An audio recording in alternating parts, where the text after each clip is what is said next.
This program is part of American Graduate. Let's make it happen. A public media initiative made possible by the Corporation for Public Broadcasting.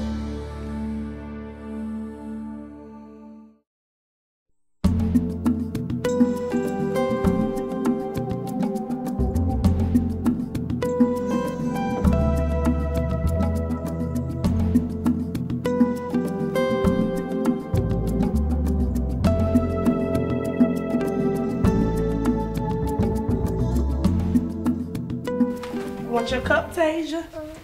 Okay. You had a good day at school? Gonna tell mommy what you learned? 18-year-old Lashika Ziegler became a mom at 16.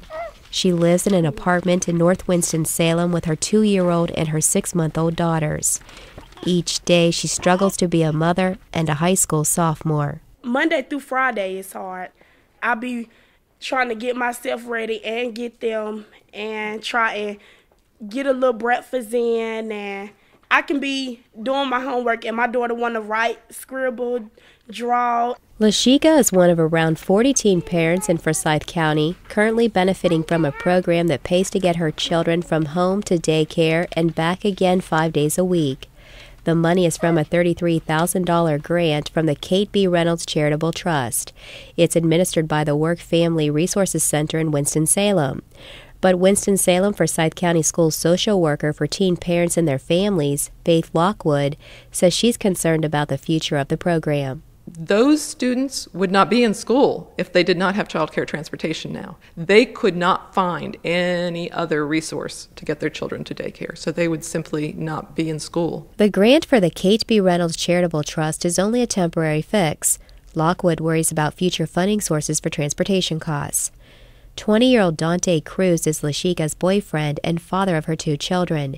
He quit school in the 10th grade. Yes, it's really hard. I wanted to stay in school, but I just couldn't. Once I had these kids, it was like a whole new life. But with that daycare, I can basically now go ahead and start back doing what I normally do and get back to school. Lashika says the program is helping her achieve her goals and be a good role model for her daughters. I'm 18 in the 10th grade, but I feel like I can keep going forward, because without it, I wouldn't be nowhere, just wasting my time when I can be out there accomplishing goals, doing good stuff.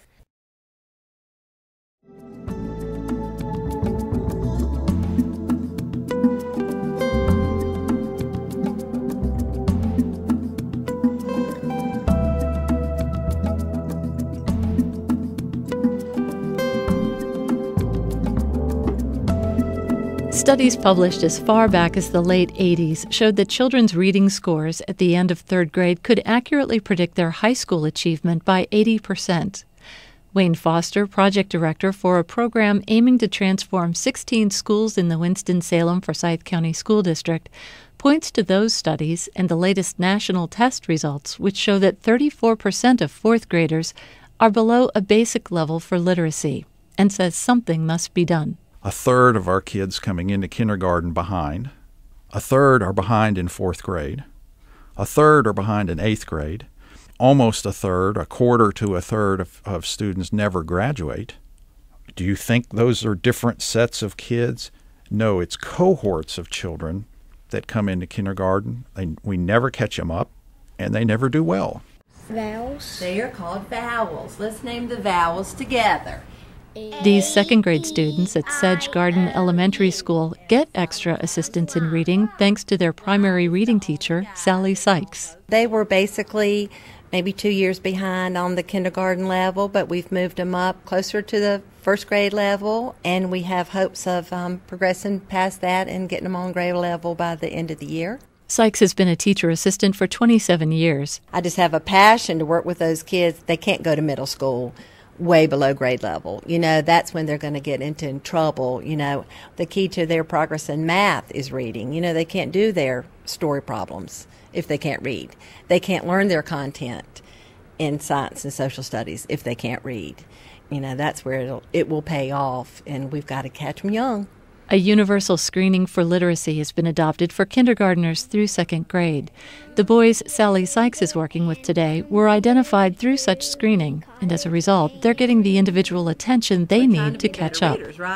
Foster says the next step is finding structural programs that will help the schools address the need for such targeted support for a large number of students. I'm already seeing very positive signs.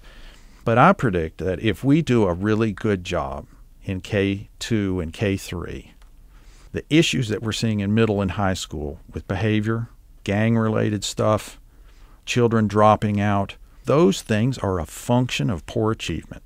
These students know they can't do the work, and they're identifying alternative behaviors to avoid doing the schoolwork.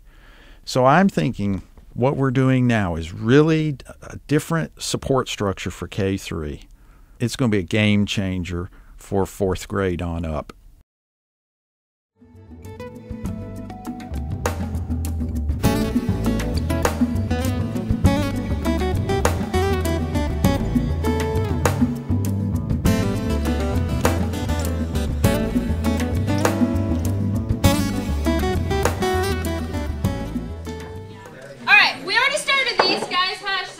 It's sixth period at Western Guilford High School.